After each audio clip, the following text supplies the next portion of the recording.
Hello students, in this video we shall deal with laws of negation and the quantifiers. In the earlier videos we have seen how to prepare the truth table. I have prepared this long truth table, just go through it once. P, Q, negation P, negation Q, P and Q both are true, the result is true, otherwise false.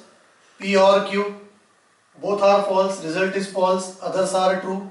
P implies Q, true implies false is false, others are true, double implication. Then negation of negation P, negation of this column will give T, T, F, F.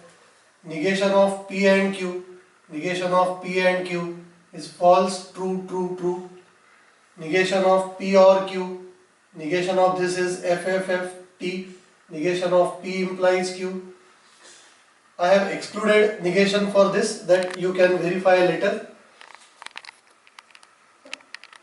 Then I have written some columns, negation P or negation Q. From here, negation P or negation Q, both are true.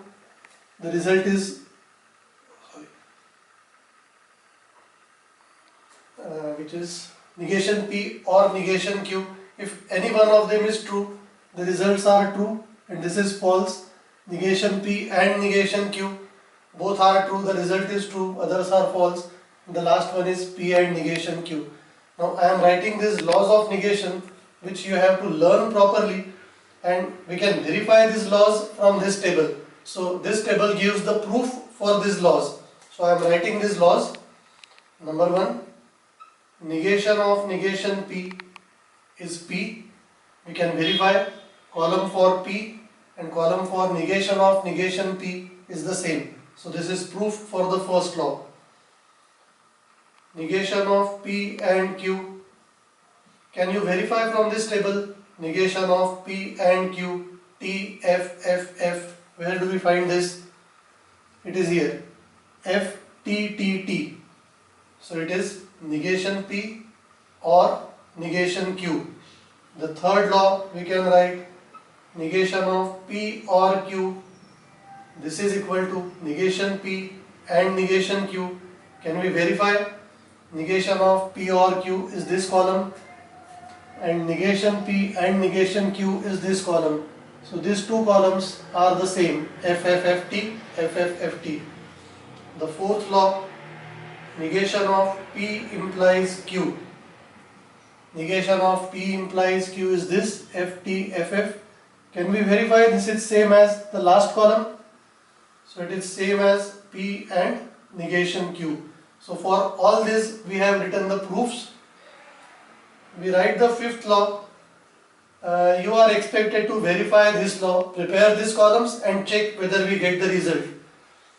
Negation of P if and only if Q is equivalent to P and negation Q, or Q and negation P.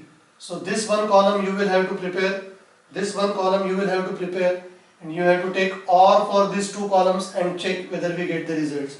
So these are very important laws. You definitely get a question on these laws in your examination papers. The next topic is quantifiers. In logic we use some quantifiers, some symbols.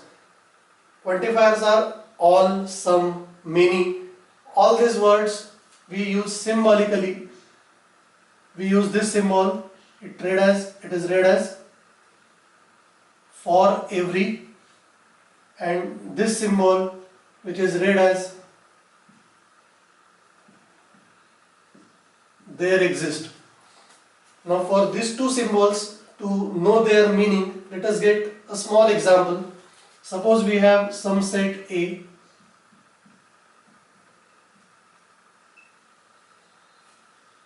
and if we say x plus 3 is greater than 8, where x is an element from this set. Now let us check, is this possible? If we put x equal to 1, 1 plus 3 greater than 8, not possible. 3 plus 3 greater than 8, not possible. And 5 plus 3 greater than 8, not possible. So we can write here, for every x belonging to set A, x plus 3 greater than 8 is wrong. For every x belonging to this, it is wrong. Now if we increase this set and we make this set as 1, 3, 5, 7, and we write the same statement, x plus 3 greater than 8. We can check for this 7, x plus 3 greater than 8 will be true. So here we can write, there exists an x belonging to A such that x plus 3 is greater than 8. So we are using these symbols for every and there exist. Now these two symbols in words can be taken as all.